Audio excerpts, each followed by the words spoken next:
لیکن کار در واقع خیلی بسیار من باید از درون شناس شوم و دورنمای این سود رو معین کنیم. لیکن حاضر خودش گفته میدونم که آن چیزی که کلکتیو اینستیتوت ها هم شرقشناسی و هم اینستیتوت زبان تا الحال کردند و به نقشه گرفتند کارهای خیلی جایز و جالب. فقط ما باید این سنت ادامه بدیم، یعنی ساختارهای بوده را نشکسته، فقط سمت‌های به نظر من مهمتر و پرمحصولتر را انتخاب کنیم، لیکن در زمینه اون چیزی که هست. چون که به اینم اکادمی ما حالا از جهت کادرها ما بسیار کادرهای عالی اختصاص نمیرسند.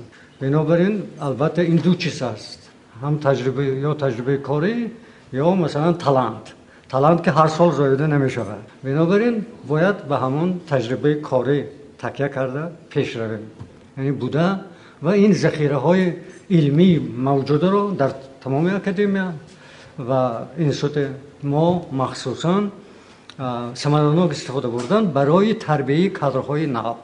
خلاص که من تمام نقشه‌ام از همین برمی آید، اون چیزی که هست. و دوم اینکه اکنون اینستیتوت رو به سطح بین المللی نزدیک کردن، استانداردهای جهانی علم به موافق کردن. این کار یک روزه نه، دو روزه نه، این کار منتظم هر روزه و به مدت دراز. بنابراین اگر دفعه دیگر واخوریم گوید که من از ما گذشت چیکار کردید، من میگم حالا هیچ کار نکردیم و انشاءالله کارهای خوب را انجام میدیم.